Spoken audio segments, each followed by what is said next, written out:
Hi, welcome back to the channel. This video is going to be about how to develop mockups for your analytics and data science projects. How can you avoid making one of the biggest mistakes that data scientists and analysts make?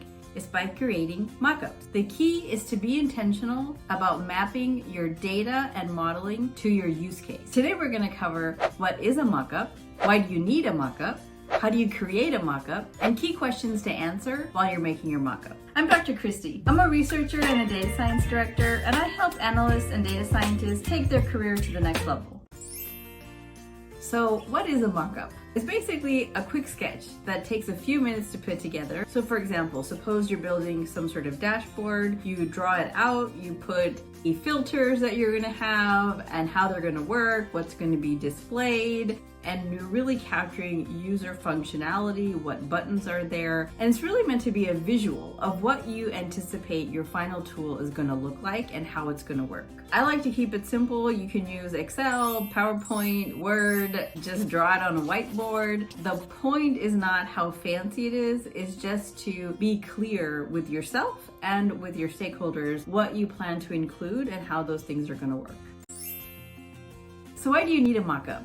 Well, the point of it is to really make sure that you and your stakeholders are on the same page and that you have their buy-in and their alignment. A lot of times they have feedback for you, like this is great, but can you add this filter? Can you add this column? Or they hate it. And when I say hate it, they may not hate it, but they don't like it or it's not what they wanted. Y'all are on the wrong page. And it's so much better to get to that point at the beginning before you make the thing and waste your time than after a while. And it also helps you anticipate issues where the output of your analysis or your model isn't going to create the deliverable that they're expecting. There may be misalignment there in terms of what you get out of your model and then what they want to see in the dashboard. And then it's an opportunity for you to go back and either pick a new model, pick new analysis, find different data, whatever you need in order to get to your end stage. It's part of this whole idea of you start at the end. You start with the goal and then you work backwards to see what do you need to actually get to that end goal.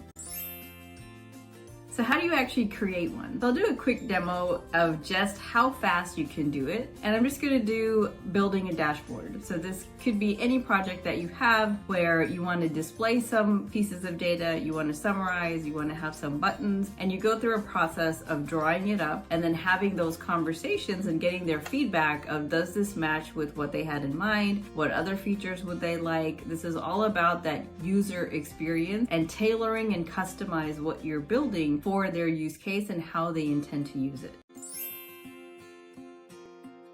So what are some of the key questions to ask while you're building your mockup? So first, how does this tie into their objective? What actions are they going to take? Second, is there any additional data that we need or any other features that we need? Are we going to create a version 1 initially and then add more features for a version 2? And finally, are we building it in a way where we're going to be able to measure that ROI and that impact of our project? So for example, for a dashboard, you want to think ahead. What sort of metrics can you collect and build into the dashboard? So things like adoption, how many people are using it, usage, how often are they using it, when do they use it? These are all metrics that you can build into your dashboard to collect this data so that you can evaluate the ROI of the actual project and be able to say, I made this dashboard and whatever percentage of people are using it, or this is how often they're using it, or even getting further into the impact it's having. How does using this dashboard drive some business change, an improvement in something, a decrease in something, and being able to think proactively of how are you going to measure it and how are you going to collect that data. So that's it for today. If you like this video, then please hit the like button and subscribe if you haven't already. I'll see you in the next one.